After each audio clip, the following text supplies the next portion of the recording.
Hola a todos, buenas tardes, boa tarde. Boa tarde. Boa tarde. Buenas tardes. Bienvenidos, benvidos a esta nueva sesión de webinar del proyecto SUSLAND. Yo soy Paz González Marina, soy la vicepresidenta de la Asociación Española de Paisajistas. Este proyecto SUSLAND viene de nuestra participación en conjunto con la Asociación Portuguesa de Arquitectos Paisajistas y la Federación Europea de Arquitectos Paisajistas y la AEP.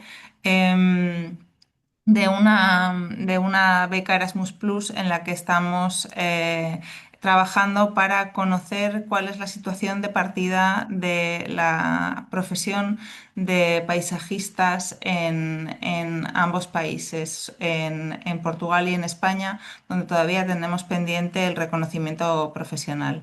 En el ámbito de este proyecto hemos organizado diferentes actividades en conjunto, y entre ellas están estos webinars en los que hemos contado en sesiones anteriores con la participación de diferentes referentes de la academia, tanto en España como en Portugal, del sector privado, tanto empresas de diferentes escalas que trabajan en diferentes niveles de facturación, también en España y en Portugal, y la sesión de hoy que corresponde a la administración pública.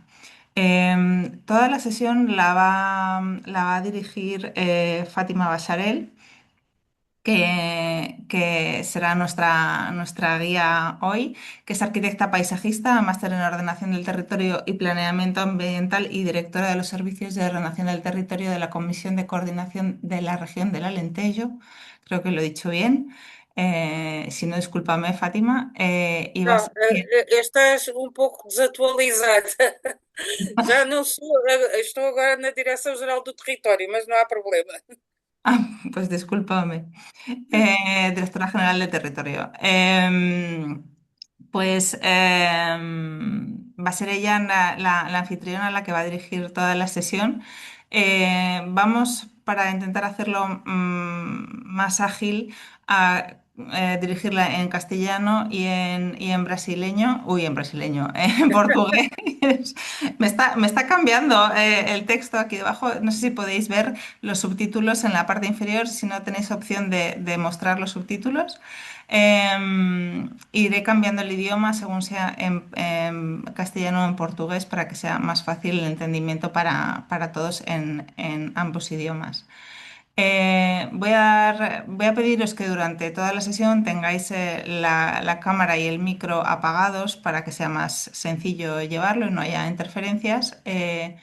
Y salvo a los participantes, evidentemente, ellos sí que deberían tener el micro y la cámara activados. Y voy a dar paso a Fátima para que presente a los participantes de esta sesión. Creo que esta vez somos mayoría femenina, así que Fátima, por favor, cuando quieras, presenta a Sim. las representantes portuguesas. Vou compartilhar a tela Ahí, eso.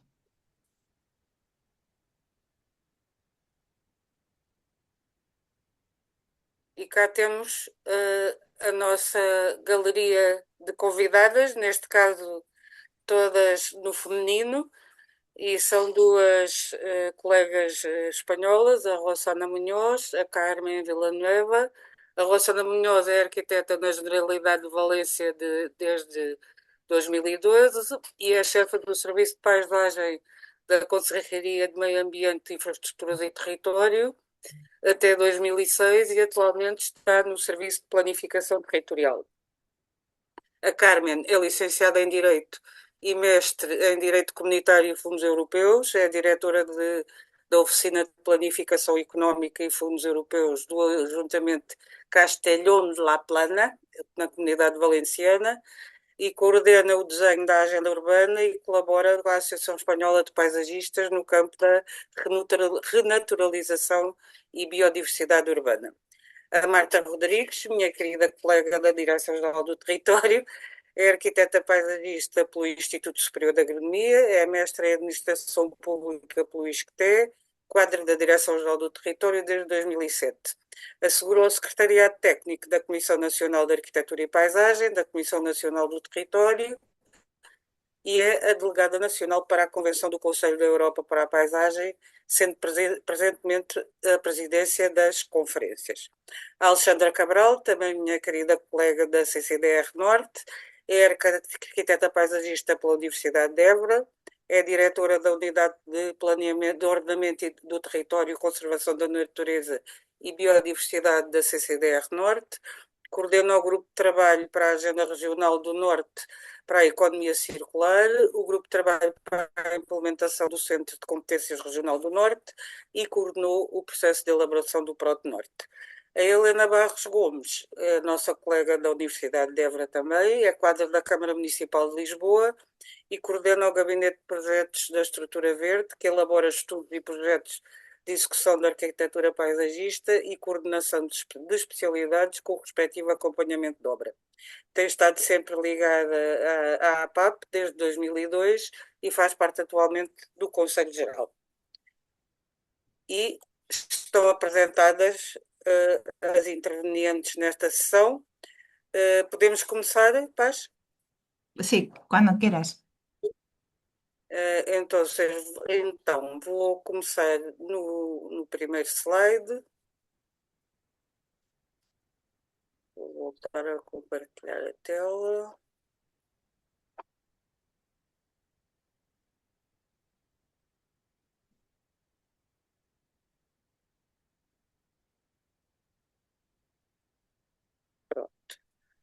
Portanto, primeiro, sejam todos bem-vindos. Agradeço à APAP o convite para moderar esta sessão com tantas colegas que conhecemos e agora as colegas espanholas que temos o prazer de conhecer também. E eu começaria com um slogan que foi lançado pela Ordem dos Arquitetos, mas se aplica também muito aos arquitetos paisagistas, e é olha à sua volta.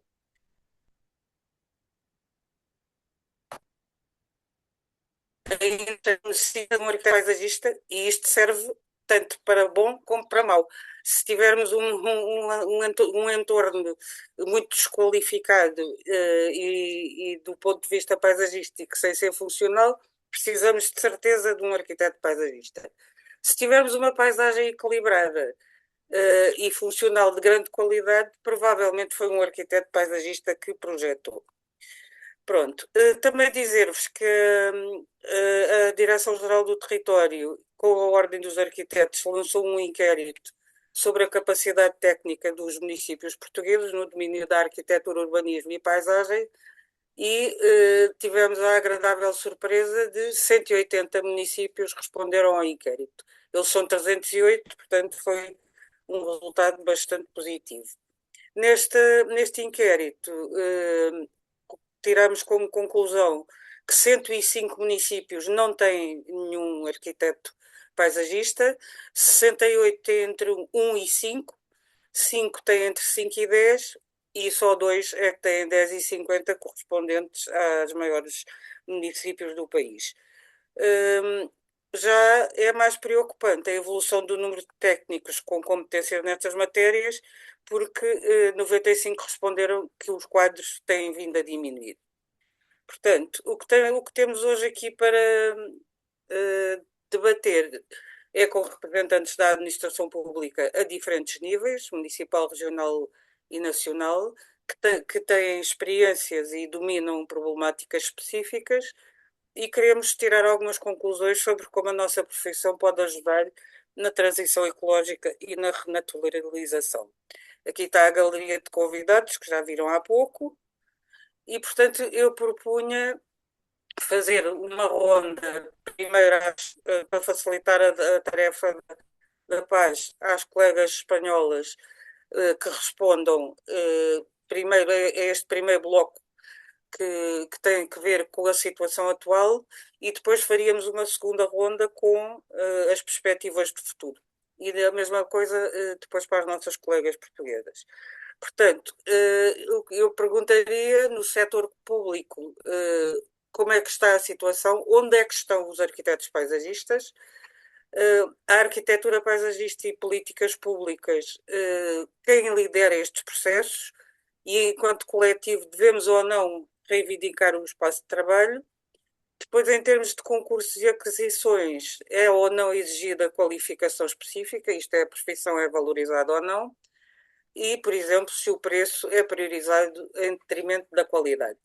E, portanto, eu pedia, não sei se quer começar a Rossana ou a Carmen, que nos dessem algumas notas sobre sobre estes três grandes temas e que não demorassem mais que 3 ou 4 minutos cada uma para todos terem a oportunidade de expor os seus pensamentos e as suas considerações.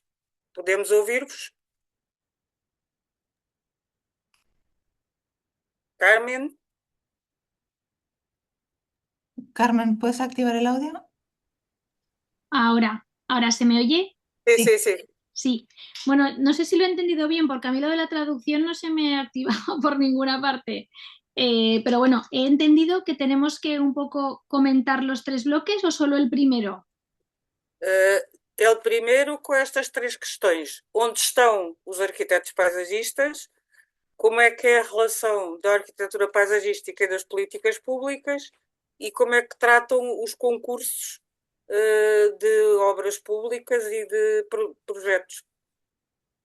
E depois a seguir Vale. fazemos uma outra sobre o futuro. Isto é o presente. Vale, bueno, pues ¿dónde está el arquitecto paisajista? Bien, yo represento al Ayuntamiento de Castellón, que es el nivel de administración local española, el nivel de ciudad, el más próximo al ciudadano. Entonces, en nuestro caso, ¿dónde está? Pues hasta ahora no estaba en ninguna parte. Es decir, nosotros en Castellón, la estructura, el departamento que desarrolla proyectos que podrían implicar o que deberían implicar la figura del paisajista, hasta ahora no se ha nutrido de este perfil profesional. Se ha nutrido de muchísimos arquitectos, pero no con la especialidad de paisajista. Nos hemos nutrido de muchos ingenieros, de caminos, de obras, en muchas temáticas, y también de ingenieros, ingenieras agrónomos, que son un poco a quienes tradicionalmente en la administración local española se les ha encargado todo el tema de jardinería, bosques, la parte verde de la ciudad. Por tanto, la figura del paisajista en el ayuntamiento que yo represento, que es el de Castellón, que ya no es un ayuntamiento pequeño, es un ayuntamiento de casi 200.000 habitantes, que trabaja con muchísimos proyectos, la figura del paisajista era inexistente. De hecho, hemos empezado a tratar, a acercarnos a este perfil profesional a raíz de nuestra colaboración con la Asociación Española de Paisajistas. Casualmente yo coincidí en un foro, en un congreso con ellos, me encantó la ponencia que dieron y dije, bueno, tengo que trasladar a la alcaldesa, al nivel político y al nivel técnico, la necesidad y lo apropiado que sería tener un paisajista. Y a partir de ahí recorrimos un camino y desde hace un mes y medio no más hemos incorporado la primera paisajista al equipo de trabajo municipal. Y bueno, y desde entonces... Encontraste alguma diferença nos processos, mesmo contratando o paisagista sem ser dos quadros da Câmara? Sí, sí Notas que... alguma diferença na liderança do processo e no resultado? Sí, sí que encontramos diferencia. No tanto en el liderazgo, porque es verdad que al final el liderazgo es la persona que lo lidera, sea la titulación que sea, pero es verdad que la visión, el tener esas gafas del paisaje, enriquecen mucho los proyectos. Lo hemos notado desde dos puntos de vista.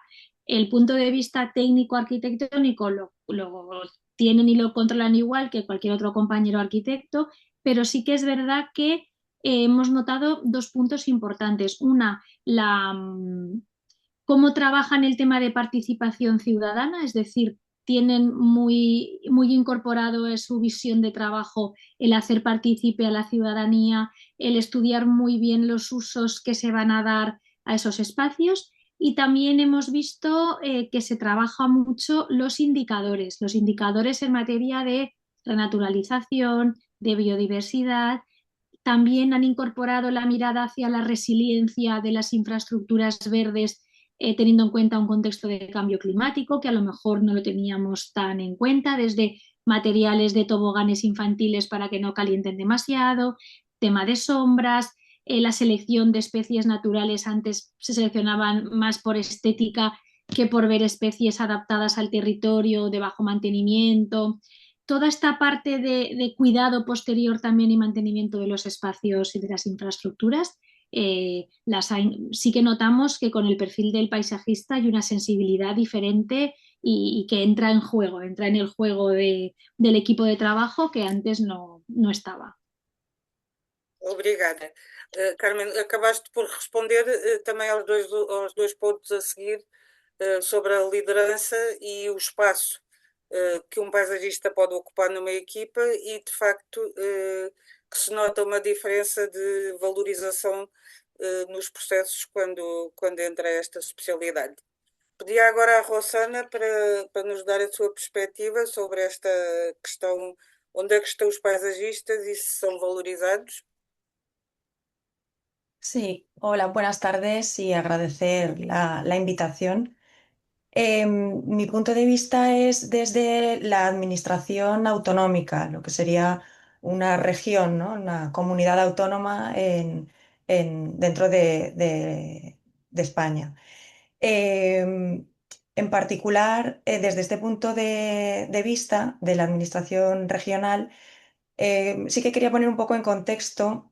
em, que la participación en este nivel administrativo, al menos en estos momentos, no es tanto en cuanto a la realización de proyectos, sino en cuanto a la vigilancia del respeto por la infraestructura verde y el paisaje de los proyectos que se proponen a otros niveles, ¿no? Informar, de acuerdo a nuestra legislación, que todo aquello que se propone, pues respeta la normativa autonómica de territorio y de paisaje y que los proyectos se integran adecuadamente en el sitio donde se proponen.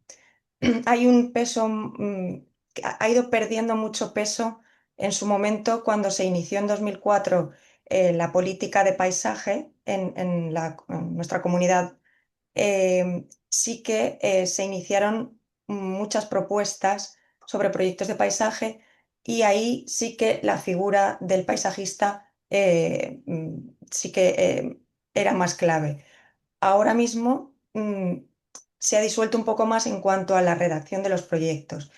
Y nosotros sí que contamos con algún perfil profesional de paisajista, pero como bien ha dicho Carmen, todavía falta mucho esa formación específica en la administración autonómica.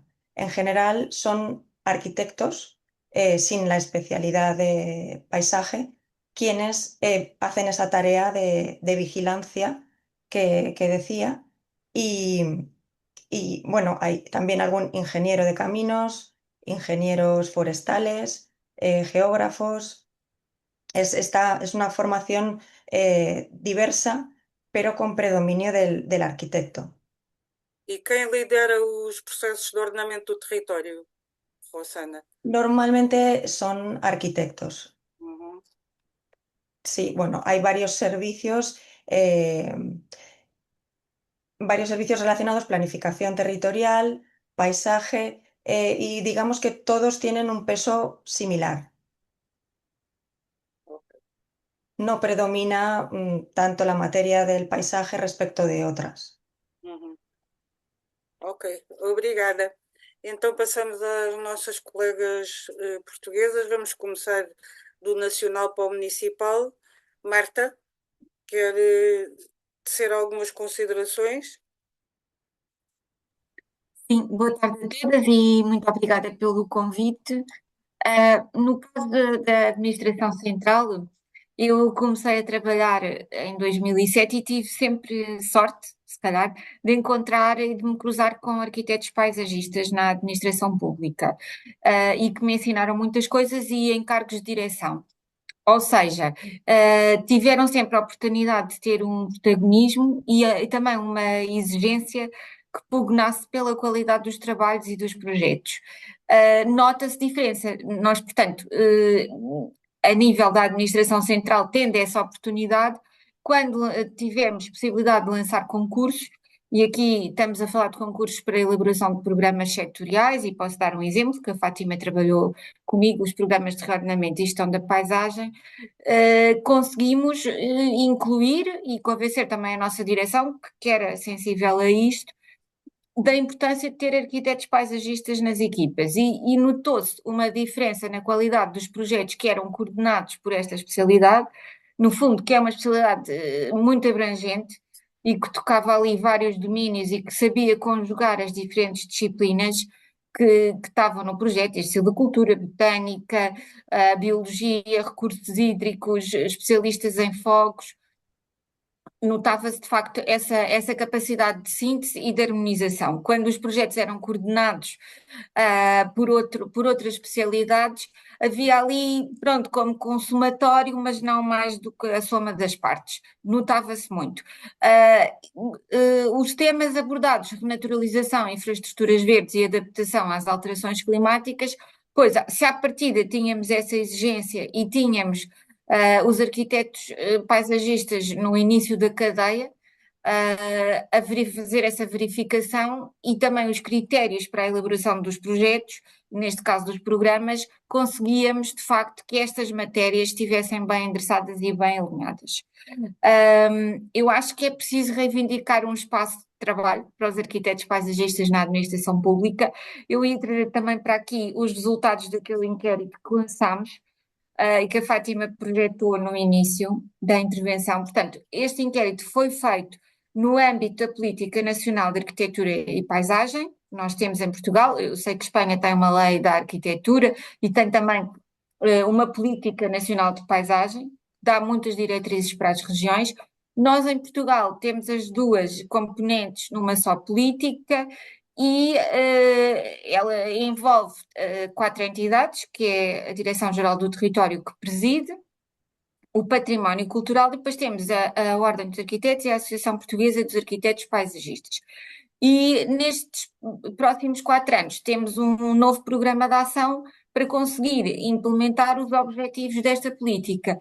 Antes de pensarmos o que é que vamos fazer nos próximos anos, achámos que era bom lançar um inquérito aos municípios, porque em Portugal a qualidade da arquitetura e da paisagem passa muito pelas decisões que se tomam ao nível local e pela esfera da ação dos municípios, fazer um diagnóstico de como é que eles estão, se têm quadros técnicos capazes, quer na parte de conceção, quer na parte da avaliação dos projetos que lhes chegam, se sentem necessidades de formação e em que domínios, e aí permitiu-nos, como a Fátima mostrou, aferir que de facto há aqui um déficit grande, não só de recursos técnicos, como também até a própria formação, que eles sinalizam muitas vezes que não a têm, não é suficiente e precisam de mais.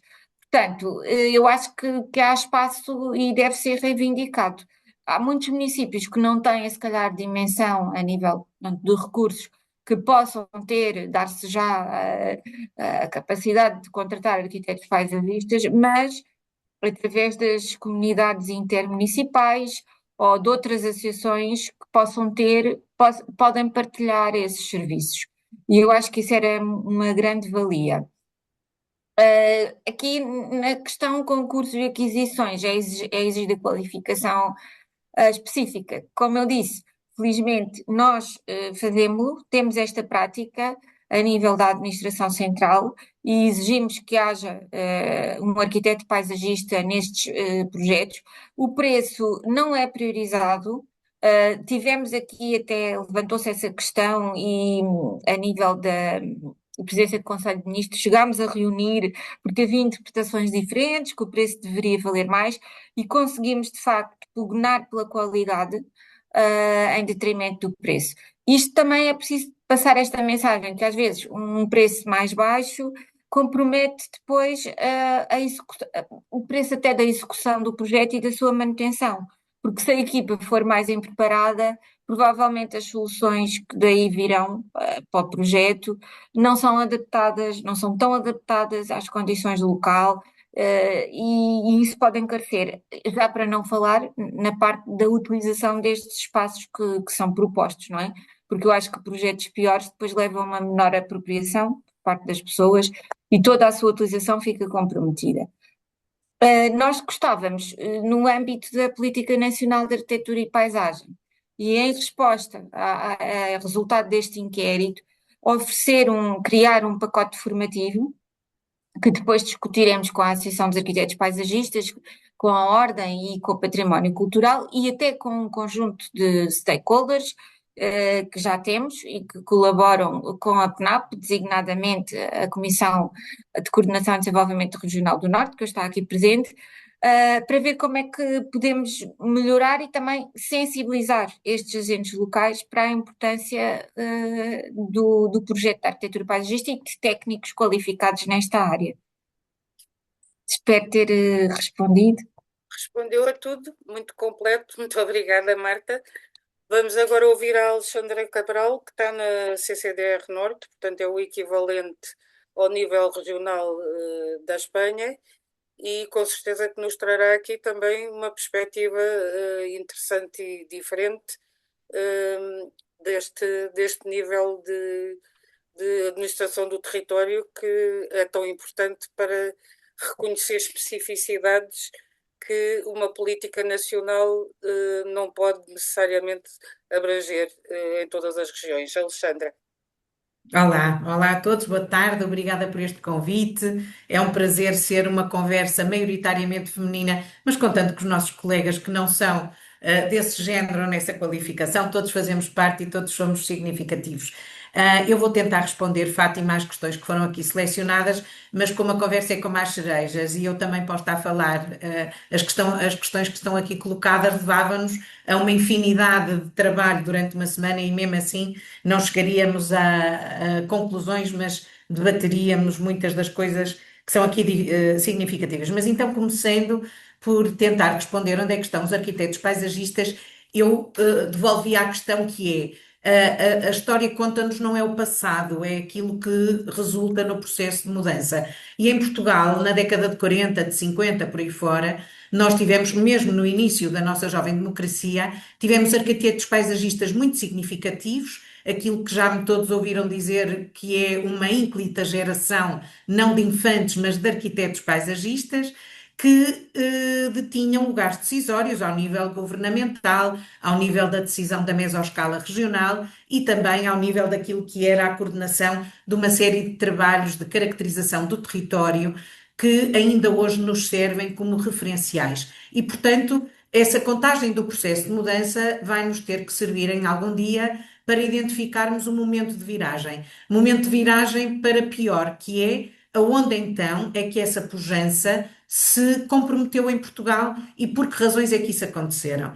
E a Comissão de Coordenação do Norte em particular, e perdoem-me, enfim, esta falta de imparcialidade, mas teve a vantagem e o privilégio de contar, por exemplo, com o trabalho do arquiteto Ilídio de Araújo. Todo o Norte teve esse privilégio e muitas das coisas que nós ainda pugnamos por fazer cumprir e recomendamos aos nossos colegas mais novos é que possam ser olhadas essa tomada de decisão, esses estudos desenvolvidos, porque eles ainda têm atualidade, eles ainda têm justeza em serem prosseguidos e serem analisados e estudados, e não é uma questão nem de revivalismo, nem de saudosismo. A propósito da celebração do centenário no ano passado do nascimento do arquiteto Ilídio de Araújo, voltámos a falar sobre isso no Porto e voltámos a dizer é preciso identificar o caminho de progresso para o futuro. E todos nós intentando, dentro do nosso trabalho, fazer isso.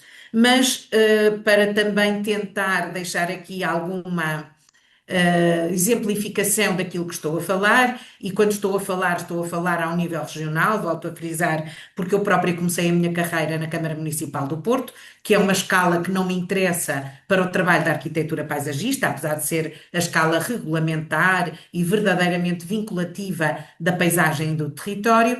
A escala regional é aquela que sempre mais me interessou, porque o ordenamento do território sempre mais me interessou. E para terem ideia, eu coordeno uma equipe direta de 43 pessoas, tenho mais outras 40 e tal de forma indireta sob minha alçada, e eu sou arquiteta paisagista, sou a diretora da unidade. Um dos meus chefes de divisão dentro das 4 divisões é arquiteto paisagista, mas fui eu que o escolhi enquanto dirigente, e tenho mais outros 3 arquitetos paisagistas a trabalhar no contexto dessas 43 pessoas. E acho que sou uma pessoa cheia de sorte enquanto coordenadora desta unidade, porque a minha colega que coordena a unidade do ambiente precisa de arquitetos paisagistas para analisar o fator ambiental paisagem em estudos de impacto ambiental e não consegue recrutar.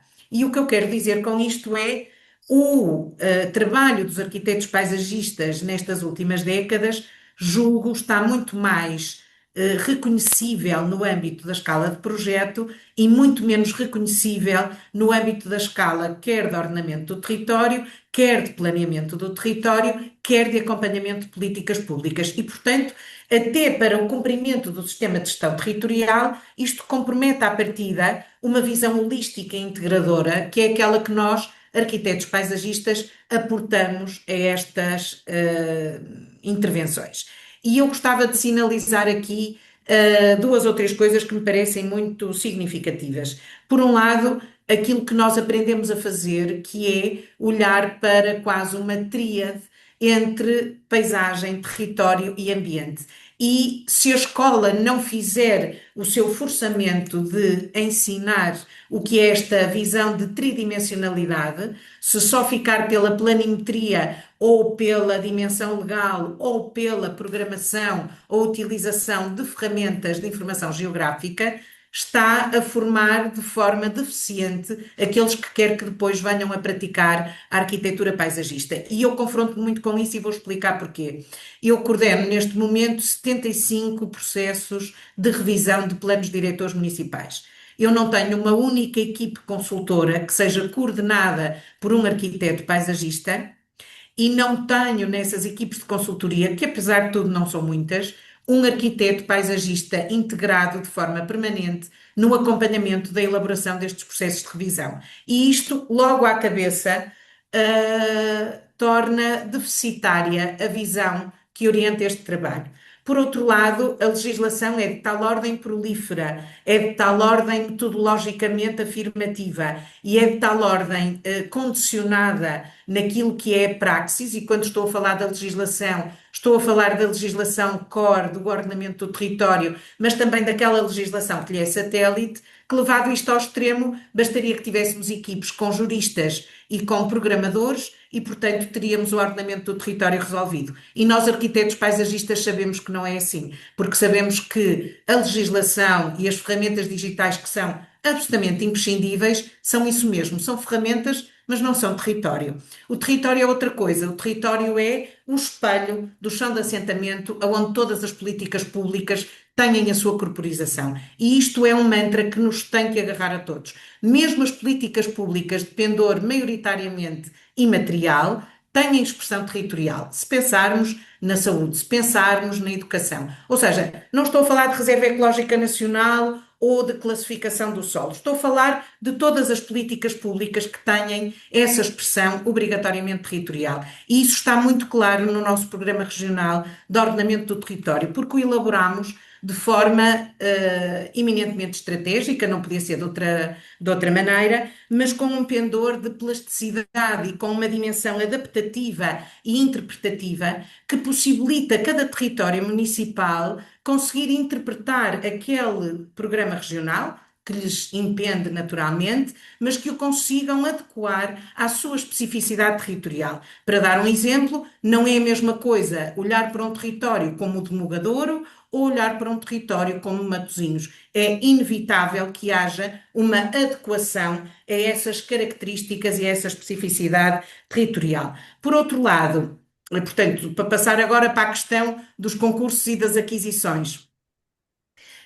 A administração pública, eu diria a central mais, mas os municípios, principalmente os maiores, também padecem deste mal, têm uma verticalidade e um paroquialismo que ainda obsta à comunicação e à identificação das necessidades, seja ao nível dos concursos, e estamos aqui focados nos concursos para aquisição de serviços, mas mesmo nos concursos para a aquisição de recursos humanos, há uma limitação que continua a ancorar a formação de base daqueles que estão a ser recrutados na dimensão mais tradicionalista daquilo que é as formações que têm que ver com a arquitetura civil e com as engenharias mais basilares. E isto é um obstáculo a uma visão verdadeiramente holística, e quando eu digo holística, é também ela na expressão da tridimensionalidade do contributo que as profissões trazem ao exercício de competências das entidades, que se espelha depois nos concursos, quando estamos a falar do que é que prevalece do ponto de vista dos critérios, se é o preço, se é a qualidade, se é a equipe que está à frente daquela proposta, não só na proposta que nos chega, mas também naquilo que é aportado como mais significativo. E por isso temos dificuldades e temos aqui também temos aqui grandes desafios. Ficava se calhar por aqui para não vos maçar mais e voltaria ao microfone quando fosse o vosso entendimento. Obrigada. Muito obrigada, Alexandra. E vamos ouvir agora a Helena Barros Gomes, que está no nível municipal, num dos municípios que é a capital do país e, portanto, com uma dimensão significativa.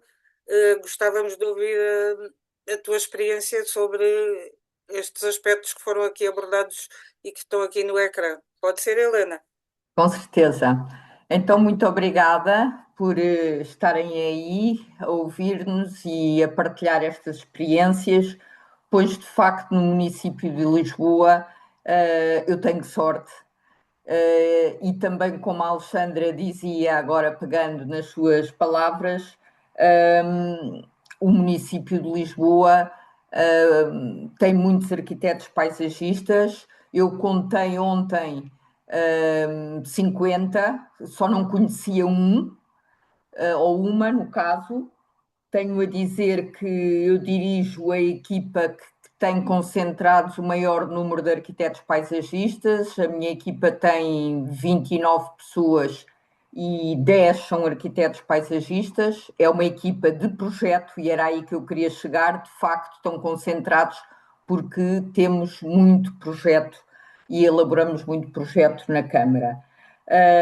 Respondendo a onde estamos, pois somos 50. O maior grupo é o que está no gabinete de projeto, planeamento e projeto ecológico e de estrutura verde.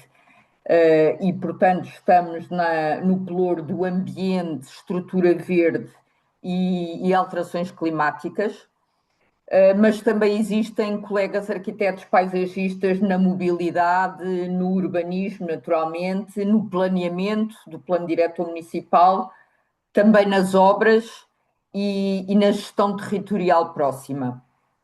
Em relação a este universo de 50, diria que cerca de 10% neste momento são cargos dirigentes, onde eu me incluo, embora eu seja coordenadora, mas nem todos estão numa área em que a arquitetura paisagista é digamos, o motivo principal do seu trabalho. Portanto, 10% de dirigentes, chamemos-lhe assim. No entanto, desde 2015, e julgo que isso é também importante, há mais de 10 anos que o executivo político da Câmara tem contado no pelouro do ambiente estrutura verde, tem alterado um pouco o nome, mas tem contado sempre com arquitetos paisagistas enquanto assessores dos políticos, o que naturalmente dá um boost aos colegas técnicos da Câmara. Nesse sentido, o que é que eu vos queria dizer? Quanto aos projetos, se sim, se não, se são os arquitetos paisagistas que lideram. Bom, a resposta diria que em grande parte é sim, mas subsistem ainda muitos projetos que, por circunstâncias várias, outros técnicos da Câmara coordenam e elaboram propostas. Técnicos, nossos colegas, nós somos muitos na Câmara, é verdade, não nos conhecemos todos, mas engenheiros, arquitetos, começam a elaborar projetos e muitas vezes, só quando há, enfim, dificuldades, é que, até por influência, muitas vezes, de outros arquitetos paisagistas que não fazem projetos, mas que, como somos muitos, acabamos por sempre conhecer uma pessoa ou outra, por influência deles, diria eu, acabam por vir ter connosco a nossa equipa de projeto. Então, que mais-valia é que vocês podem trazer? E geralmente no final tenho a dizer que, enfim, saem satisfeitos, quase como clientes satisfeitos, porque de facto nós conseguimos, na maior parte das vezes, implementar o que eles querem. Estou-me a lembrar muito recentemente de um grande complexo desportivo ao lado de um cemitério e, e só quando começaram a receber pareceres desfavoráveis é que vieram ter connosco e nós demos uma abordagem completamente diferente e de facto conseguimos implementar o projeto enquanto Câmara numa equipa pluridisciplinar. E, portanto, isto para responder a se lideramos os processos, nem sempre. Embora estes de renaturalização, infraestrutura verde e adaptação às alterações climáticas, que creio que na maioria sim, somos nós que lideramos, mas outros que têm impacto relevante no território são por vezes liderados por outras profissões, mas na maior parte das vezes conseguimos ainda interagir positivamente. Concursos e aquisições, pois eu diria que nós, como equipa grande que somos, a maior parte dos projetos ainda continua a ser feita internamente, mas também quando temos que recorrer a equipas externas e também é frequente. Claro que da minha parte eu recorro sempre a equipas lideradas por arquitetos paisagistas, o que nem sempre é verdade nos outros pelouros e nas outras direções municipais. Infelizmente, o preço é sempre priorizado, mas como geralmente já escolhemos 3 ou 4 equipas com alto gabarito e qualidade, portanto, o critério preço, apesar de, como sabem todos, prevalece na administração pública, mas se todos forem bons, então aí acaba por ser um critério secundarizado em relação à qualidade. E pronto, fico para as próximas questões. Muito obrigada, Helena, pela tua experiência.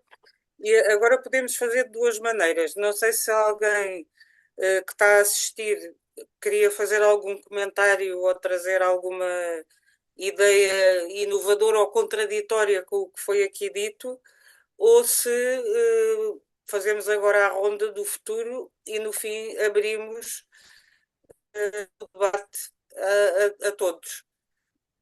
Paz, pode ver se há alguém interessado em perguntar alguma coisa. Tenemos en el chat dos preguntas que ha volcado Manuel Sánchez, que igual es interesante sacarlas ahora a colación, que pregunta que si creemos que es casual que esta tarde hayan coincidido todo mujeres o puede que haya una tendencia femenina o sea, una tendencia clara por el cuidado del entorno desde lo femenino en el ámbito público. ese rol de cuidadoras que llevamos hasta el medio ambiente, las mujeres, ¿no? Y también preguntaba que si creemos que desde las universidades se tiene en cuenta el trabajo público, porque es un foco que desde luego en el ámbito español no se tiene en absoluto en cuenta, no, está totalmente descartado, pero vemos con orgullo que en Portugal sí que se refleja esa solicitud por parte de las administraciones públicas de titulados en paisajismo y en arquitectura paisajística em, la gestión pública, sí. Vamos ver se depois alguma das nossas colegas quer dizer mais alguma coisa sobre a dominância feminina.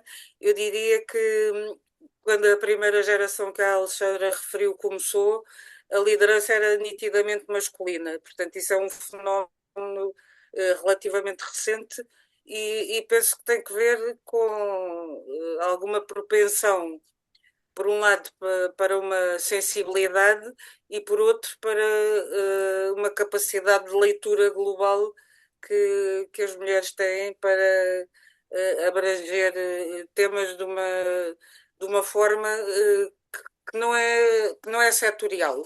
Portanto, não é tão objetivo ou quantificável como algumas matérias, exige alguma reflexão e alguma capacidade de ver a longo prazo. Sobre a questão das universidades, é muito pertinente e é prática em Portugal recorrer-se a universidades para fazer planeamento ou contribuir, pelo menos com a parte científica de algumas matérias, para a questão do planeamento nacional, regional e local, porque felizmente temos uma rede de universidades bem distribuída pelo país e penso que é transversal a todos os níveis de administração recorrer a universidades para complementarem ou darem suporte a determinado tipo de matérias. Alguém quer dizer alguma coisa sobre isto mais? Das minhas colegas? Não. Então, se calhar, obrigada pelas perguntas a quem as fez e agora passávamos ao futuro. E eu perguntaria às nossas colegas espanholas, depois de ouvirem estes exemplos de como é que os arquitetos paisagistas se posicionam e que oportunidades, no fim de contas, têm nos níveis da administração, como é que vocês esperam que possa ser o futuro para fazer esta mudança, que de facto já concluímos que é mesmo importante ter esta formação em todos os níveis. E pergunto também outra coisa, os vossos cursos de geografia não entram aqui, por exemplo, nos processos de planeamento regional ou de ordenamento do território, em detrimento dos arquitetos? São mesmo arquitetos, não há geógrafos? Quem quer começar? Carmen?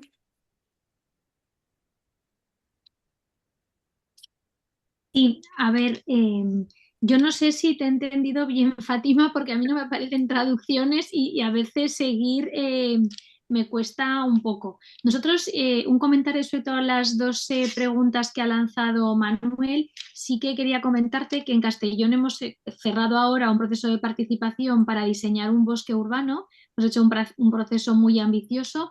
Han participado 7.000 personas de la ciudad y de las cuales un 70% han sido mujeres, con lo cual algo está moviéndose en ese entorno, porque es verdad que 4.900 mujeres es un porcentaje muy elevado de los 7.000, simplemente por un apunte. Y después, ¿cómo estamos integrando el paisajista en el ordenamiento del territorio? Pues yo creo que está haciéndose poco a poco. Lo más importante es que alguien dentro de la administración, en este caso yo hablo por la administración local, pueda abrir camino y la mejor manera de conocer y reconocer una figura profesional es probándola. Si no la probamos, difícilmente vamos a poder encontrar ese hueco. En nuestro caso, pues lo hemos probado, nos gusta a través del contacto con la Asociación de Paisajistas en las dos últimas licitaciones importantes de infraestructura verde municipal. Ya se ha incluido el perfil de paisajista en los pliegos, no solamente el de arquitecto o ingeniero agrónomo, ya el de paisajista.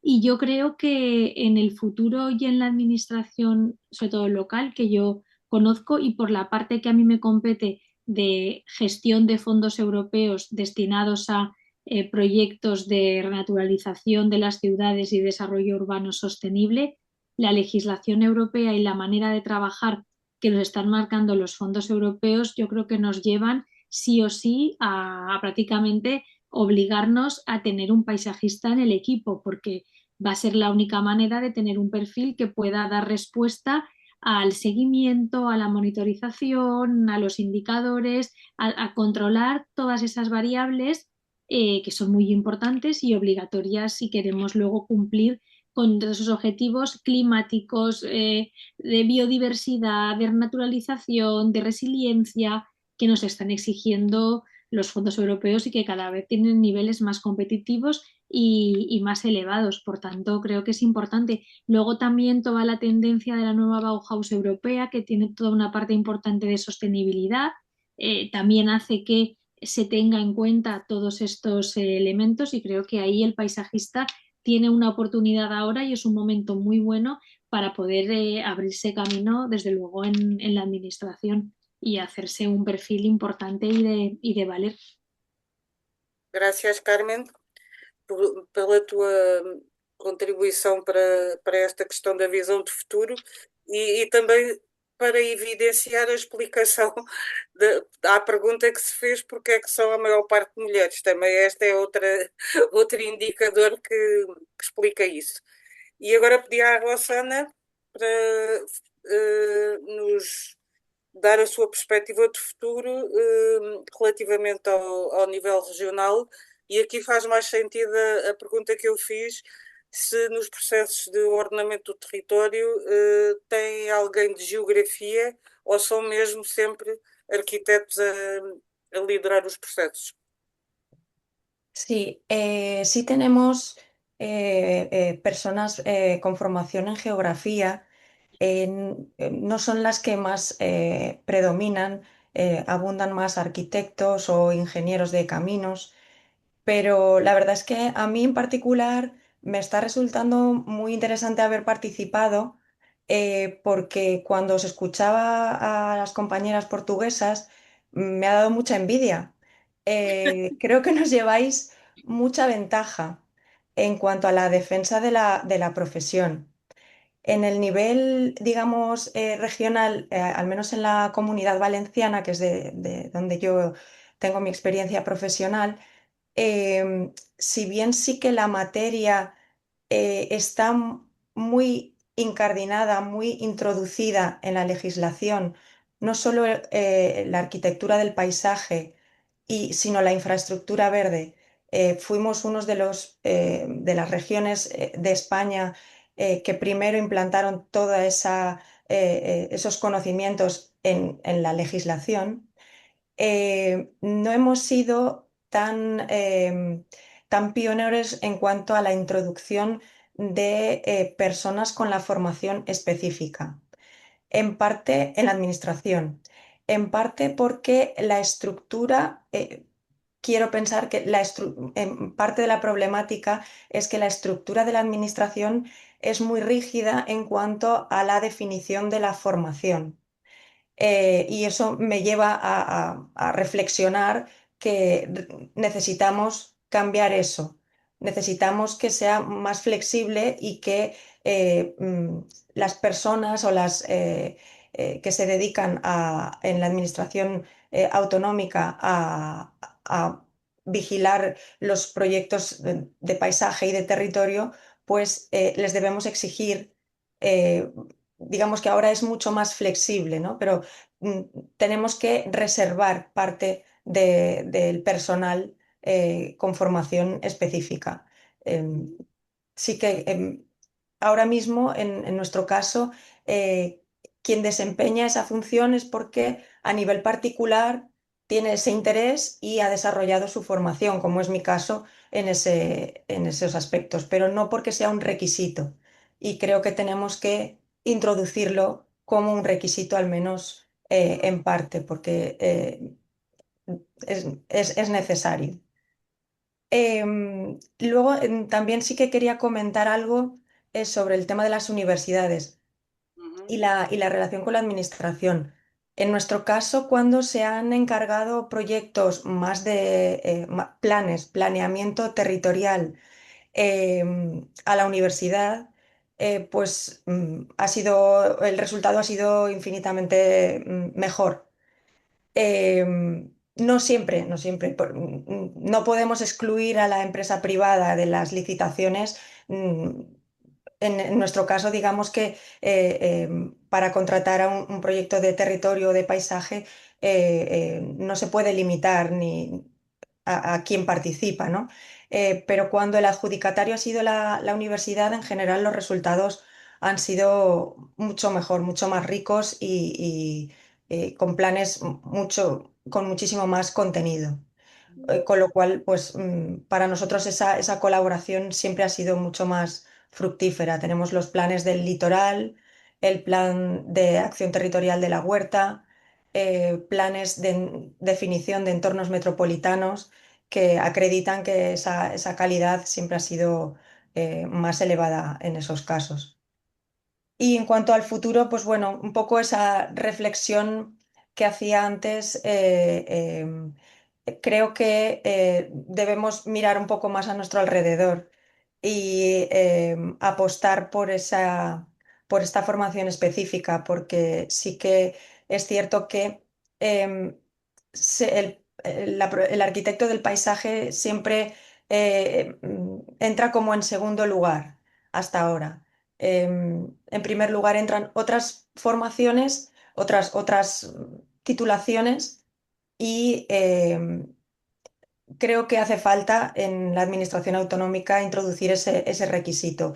En nuestro caso nos queda bastante recorrido en cuanto al tratamiento de los equipos que tenemos en la administración. Muito obrigada, Rossana. É isso mesmo, é saber olhar para a nossa volta e perceber que de facto há alguém que sabe ler aquele território de uma forma global e pensar as soluções e trabalhando com outras equipas e a academia encontrar a melhor opção para o bem comum, que acaba por ser aquilo que nós tentamos fazer. E agora a ronda pelas nossas colegas de Portugal. Marta, o futuro.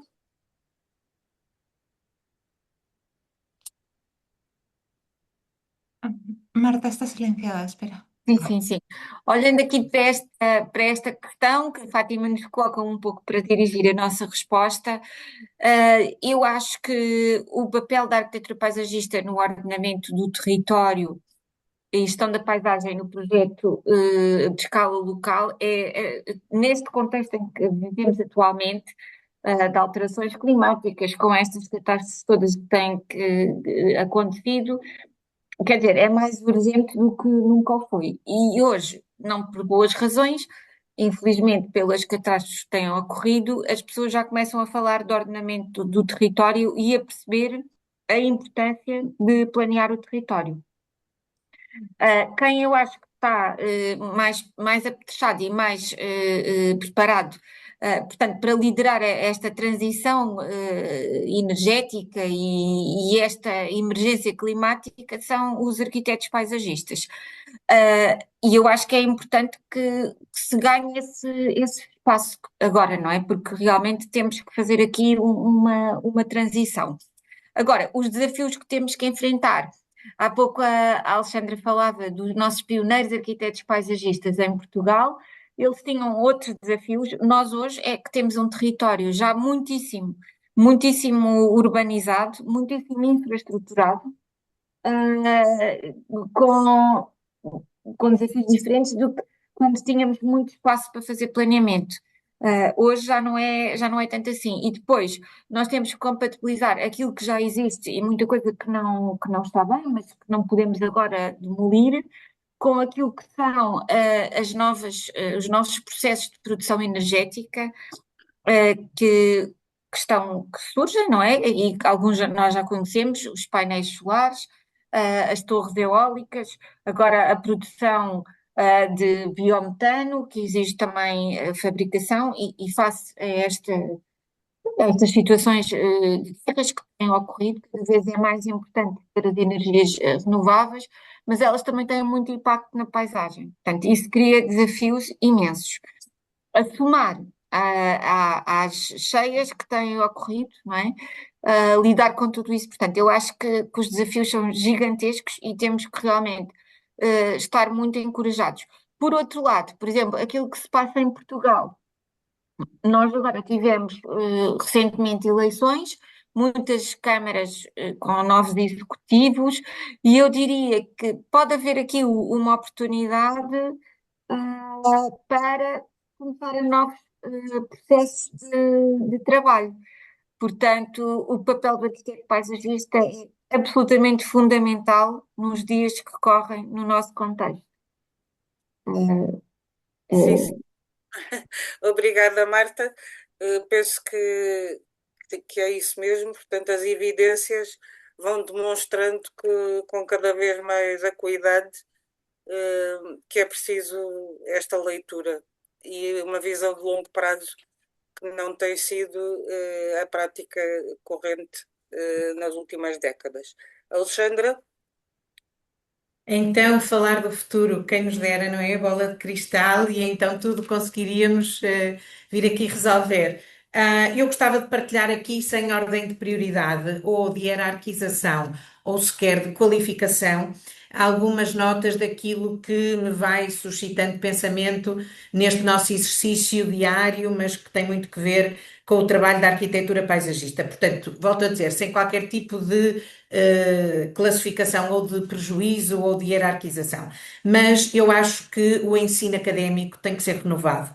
Tem que ser renovado porque tem que perder a tónica fulcral que sempre tem na escala do projeto. A escala do projeto é absolutamente determinística. A colega da Câmara de Lisboa ainda há pouco nos mostrava de que maneira ela é determinística e importante, mas as outras temáticas da arquitetura paisagista ou aquelas outras temáticas no âmbito das quais a arquitetura paisagista é absolutamente incontornável, não podem ser um filho de um Deus menor. Discutíamos isto no webinar quando estávamos a falar sobre a dimensão do setor académico.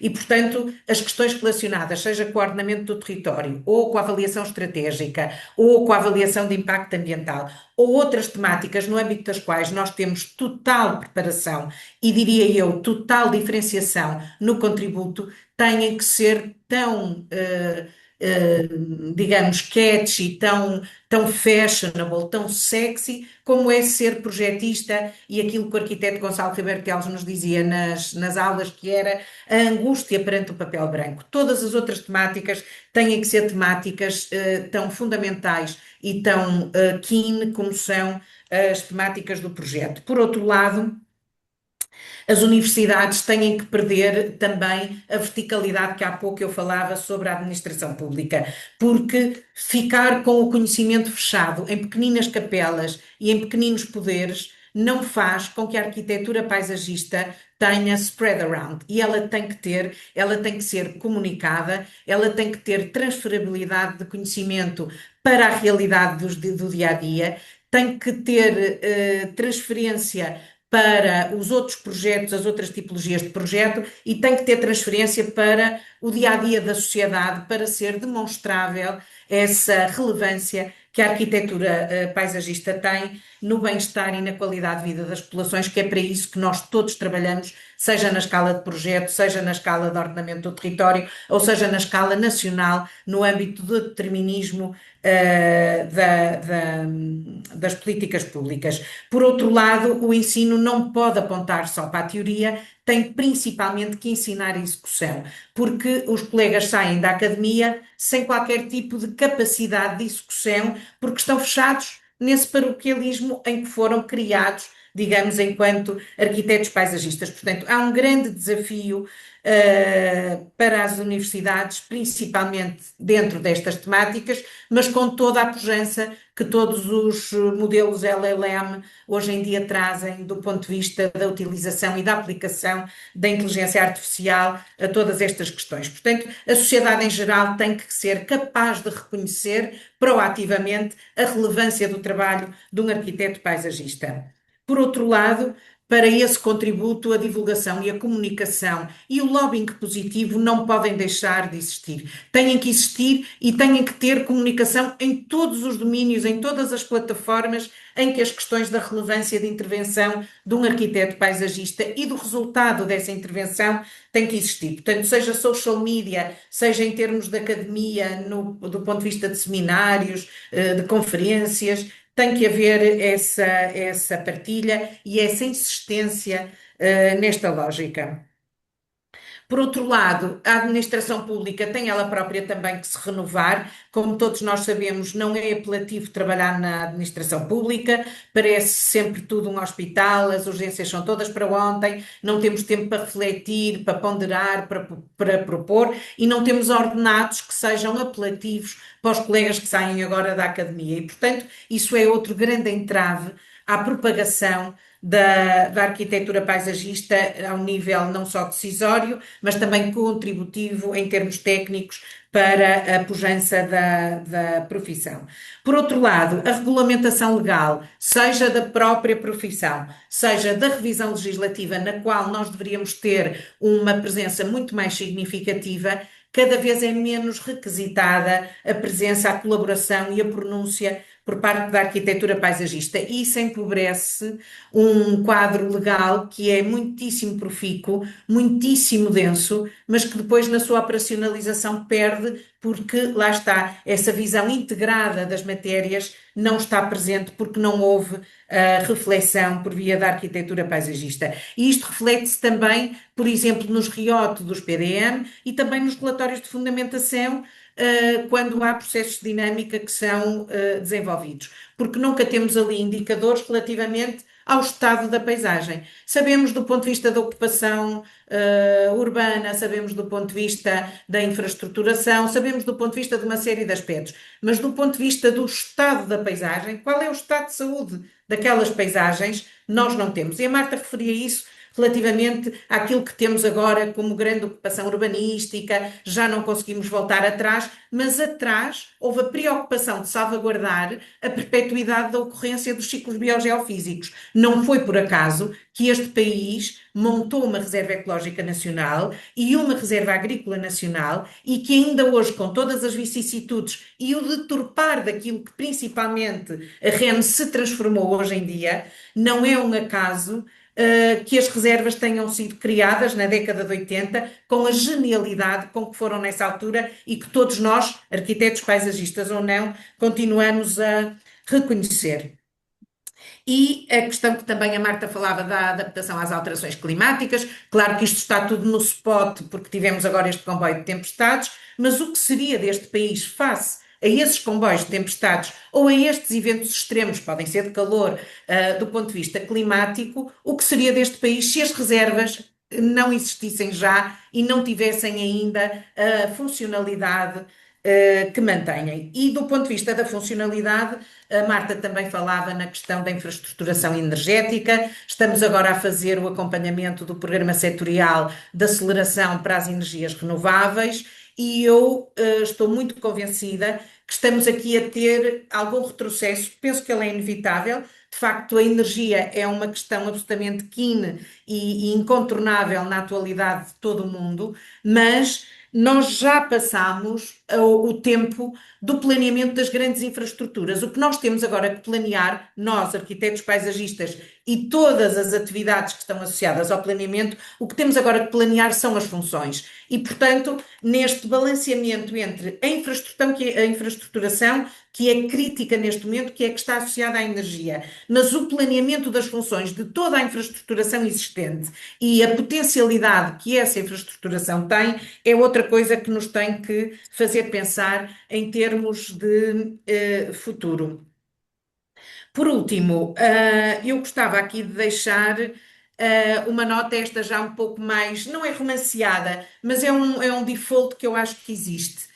E contra mim falo, ok, eu tento e todos, creio eu, tentamos, mas não há já mestres em arquitetura paisagista. O meu mestre, Ilídio de Araújo, ensinou-me tudo quanto eu sei sobre arquitetura paisagista e eu andei 5 anos a estudar, tive que defender 3 projetos reais, ainda tive que apresentar uma tese final de curso, o que hoje em dia corresponderia a muito mais do que um curso pós-Bolonha, nas suas 2 fases. Mas nós tínhamos um referencial que era o que é que os nossos mestres nos ensinavam.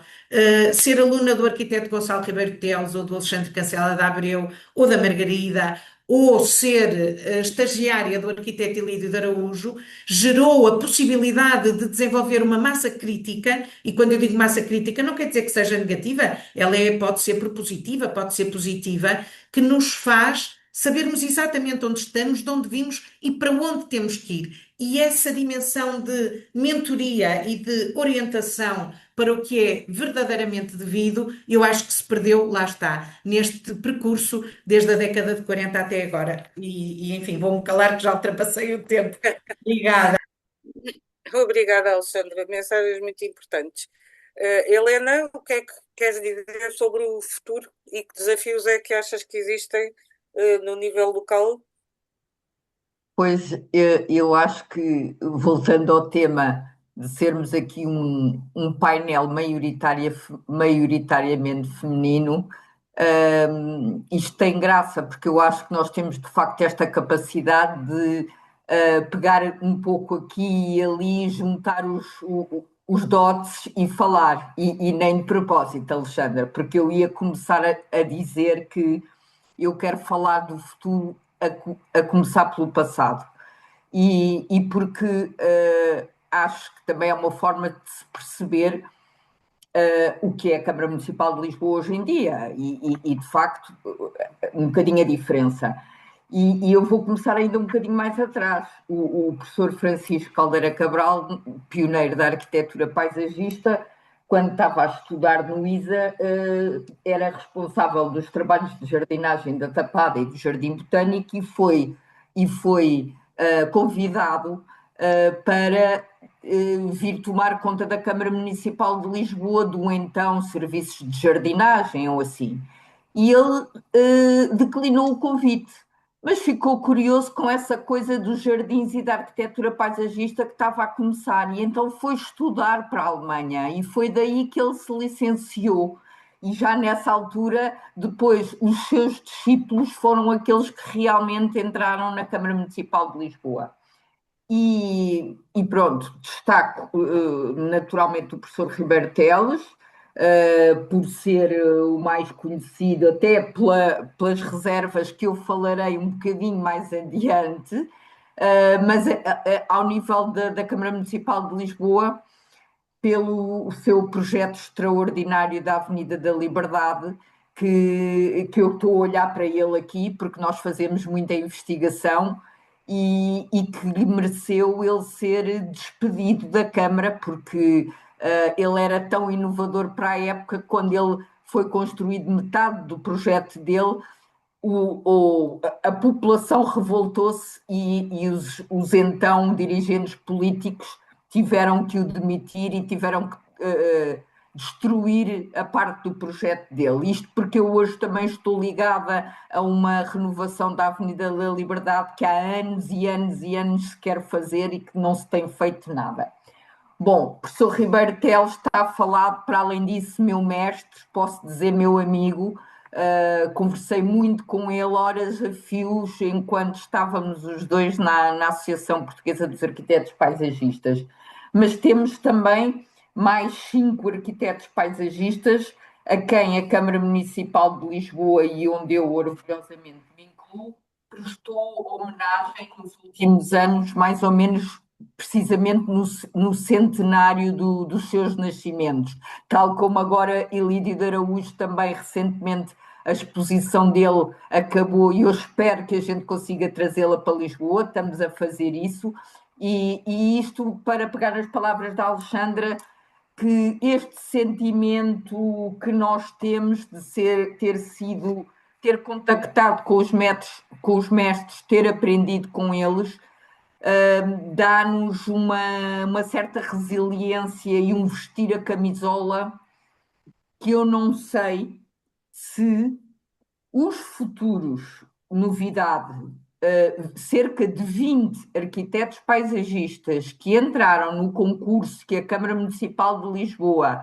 abriu o ano passado e que nós também fomos júris e que estão selecionados, não sei, diria eu, se esses 20 arquitetos paisagistas vêm com o mesmo, enfim, nem é empoderamento, mas é de facto com esta vontade de fazer e fazer bem. Espero que sim, porque os que estão cá, poucos ou nenhuns devem ter, dos tais 50 que eu falei, poucos ou nenhuns devem ter menos de 50 anos. Se calhar nenhum, mas posso me estar a esquecer de alguém.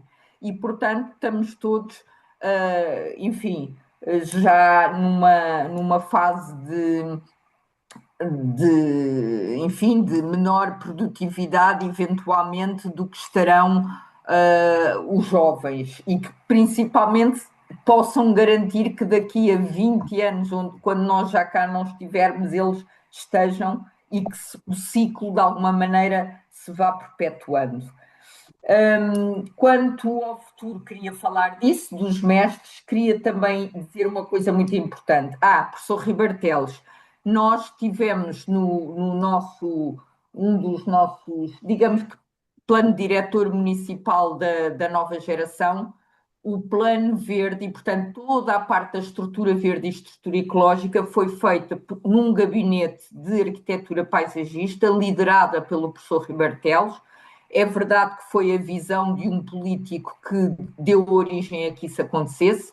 Muitos dos meus colegas que trabalham agora na Câmara de Lisboa passaram por esse gabinete. Eu também passei, mas foi só de visita mesmo, não trabalhei lá. Mas, portanto, o nosso plano diretor municipal foi elaborado pelo professor Gonçalo Ribeiro Teles.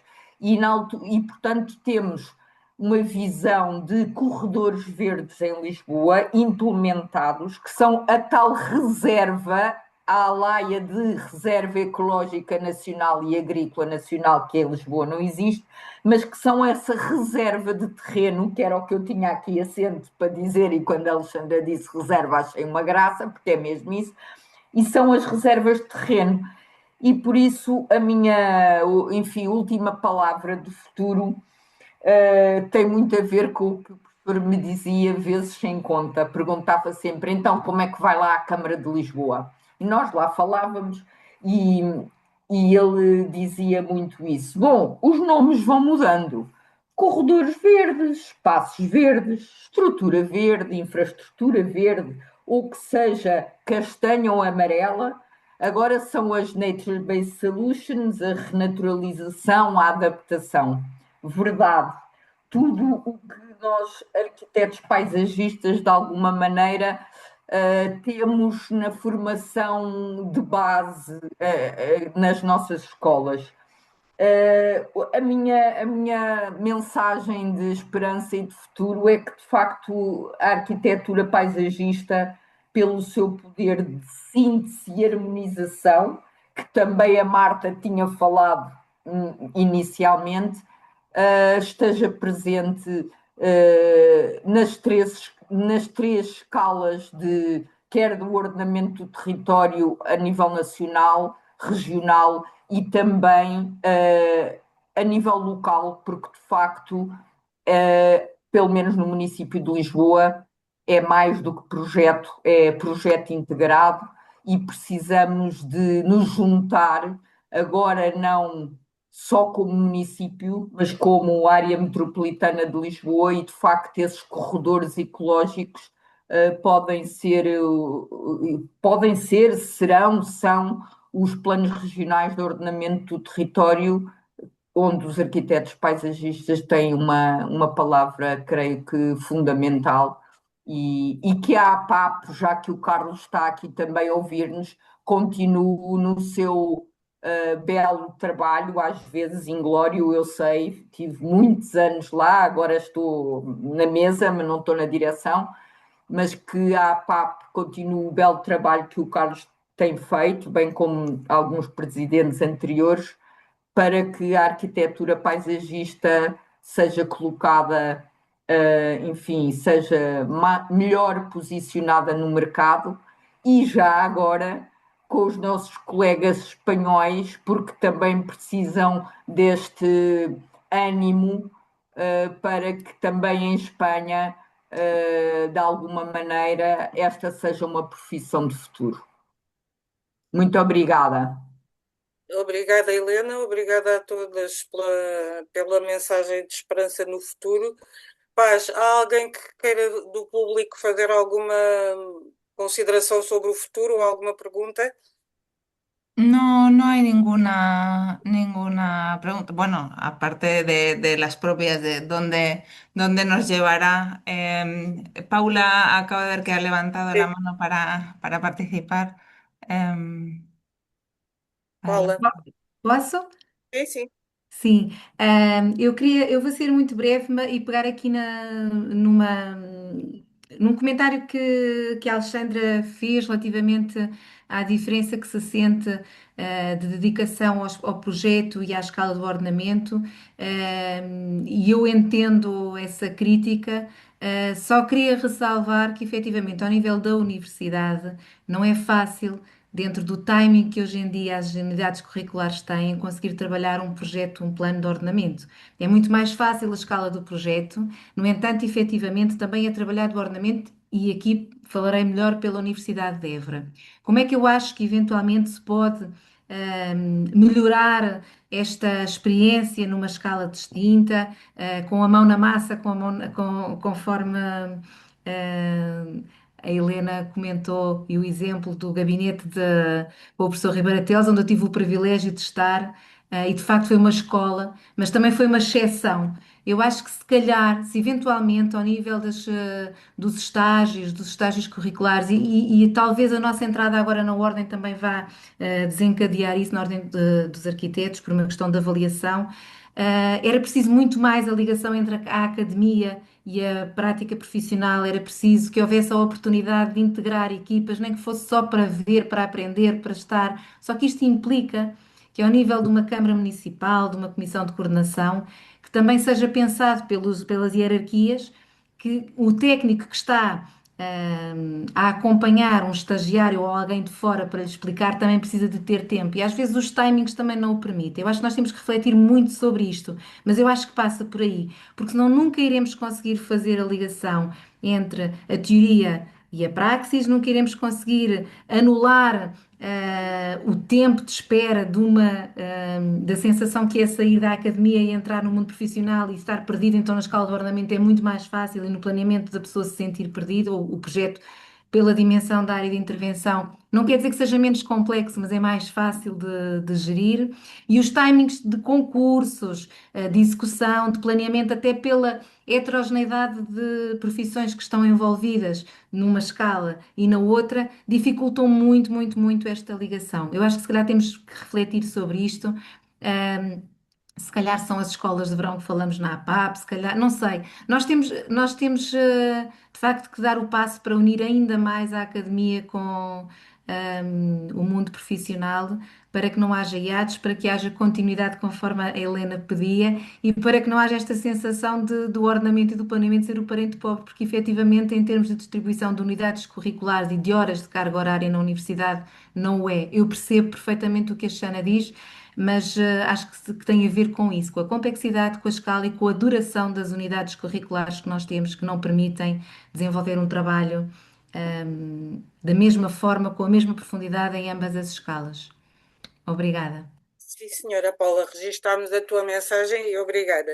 Marta também queria dizer qualquer coisa? Sim, tem a ver com o aspecto que a arquiteta Alexandra sinalizou e agora, tendo aqui a Paula, que também, pronto, dá aulas numa universidade, eu acho que é importante sublinhar isto. Quando eu comecei a trabalhar na Comissão Nacional da Arquitetura e da Paisagem, que no fundo, pronto, faz o secretariado, não é, desta política, uma das coisas que nós quisemos implementar, e foi com as universidades que lecionam arquitetura paisagista, decidimos começar por essas, era no fundo recolher um levantamento de trabalhos académicos, de investigação, pronto, mais teses de mestrado ou de doutoramento, e criar uma base de dados que pudesse ser consultada pelo público, e quando eu digo público, pronto, não é só o cidadão comum, mas também serviços da administração, câmaras municipais, empresas, consórcios que estejam a fazer concurso, os temas dessa investigação poderem aceder aos trabalhos e eventualmente contactar as pessoas. Então, junto das várias universidades, ver como é que se pode fazer essa sistematização, usando as ferramentas digitais que existem para facilitar. E ter ali na PNAP, no site da PNAP, portanto, uma ligação entre a administração, dava uma porta aberta para esses trabalhos, não é? Dava visibilidade e poderiam daí surgir oportunidades até para quem está na universidade. Nós não conseguimos implementar isso, porque da parte das universidades nunca havia tempo para reportar essa informação. Portanto, eu julgo que a informação estará sistematizada, no fundo era a sala, não é? Para mais um repositório que centralizasse tudo. E eu acho que é uma pena. Eu vou voltar a esta carga, porque pelo menos isso, não é? Pelo menos dar a conhecer o que é que está a ser investigado e que trabalhos estão a ser feitos nas universidades, eu acho que era ótimo. Eu sinto essa necessidade, não sei o que é que se está a fazer. Queremos, por exemplo, às vezes fazer conferências e sobre determinados temas. Não tenho dúvida que há projetos interessantíssimos, mas não os conhecemos. Sim, senhora Marta. Obrigada. Carlos, queres fechar?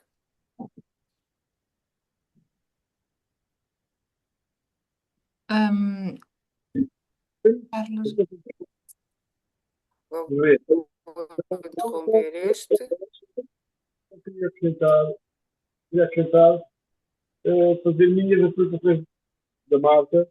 Já procurámos bastante vezes, não para procurar ter a aplicação da Marta. Eu não estou a ouvir mal, Carlos. Agora ouvi mal ainda. Agora está melhor, sim. Desde que a aplicação da Marta é a nossa aplicação na APAP em conseguir encontrar essa informação. E essa informação pública é importante não só para nós, como para todos os outros colegas que não são de Espanha, como de outros países. E queria só fechar com uma mensagem de esperança que ontem eu li o Henrique Bavard, da Agence Serre, o presidente atual da Federação Francesa da Paisagem, a Federação Francesa de Paisagem, ha dicho que estão prestes a poder autodenominarse arquitectos paisajistas después de más de 30 años de lucha y de burocracia en Francia. Este mensaje pienso que es muy importante dejar aquí a nuestros colegas y camaradas de lucha, nuestros hermanos de España, porque la lucha es durísima y estamos en ella, y he dejado nuestro soporte a los franceses, como vosotros.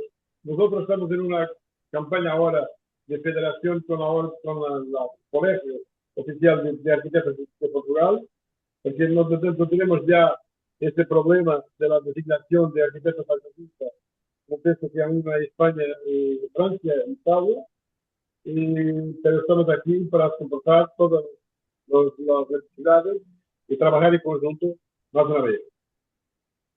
Solo esto que quería decir, estaba la palabra a Iñaki, porque este es el último de nuestros webinars. Esta es la primera experiencia de colaboración de AEP con APAP. Pienso que va a resultar muy buena. Queremos hacer ahora un encuentro al vivo de las personas que han interaccionado online, y aparte de la programación normal que Paula podrá hablar, que es una de las madres de este evento Susan.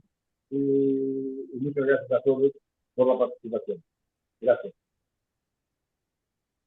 Carlos, no sé si se me oye bien porque he estado teniendo algún problemilla. No mucho bien, pero oigo algo bien. Bueno, pues seré breve. Gracias, Carlos, sobre todo gracias a nuestros compañeros portugueses por presentar también o por hacernos ver un poco el destino al que acabaremos llegando, pasando por estar más presentes en la administración pública y también porque nos acabemos llamando arquitectos paisajistas y no haya ningún problema. También, por supuesto, quiero agradecer a las invitadas de hoy y a todos los participantes que han estado en los otros seminarios, pero especialmente a las de hoy porque, bueno, como sabéis, la profesión no está reconocida de manera oficial y no es fácil encontrar paisajistas en administraciones públicas. Es por este motivo que hoy las personas que nos acompañan, pues les tengo que agradecer especialmente que hayan apostado por nosotros y por esta profesión y que al final, dentro de unos años, seguro que pueden decir teníamos razón y nos adelantamos al futuro. Entonces, bueno, aprovecho por si notáis que, bueno, que nos ha faltado uno de nuestras tres escalas. Desgraciadamente no ha podido acompañarnos nadie a nivel nacional, nadie del ministerio ni de ninguna administración a nivel nacional, y eso pues lo analizaremos en el informe, pero sí que creemos que es por lo menos significativo que a ese nivel de país no hayamos podido encontrar a nadie que quiera dar su punto de vista. Y con esto ya efectivamente me despido. Muchísimas gracias a todos y bueno, os haremos llegar toda la documentación que se derive de estos seminarios. Muchas gracias. Obrigada, Iñaki. Paz, ¿quieres terminar?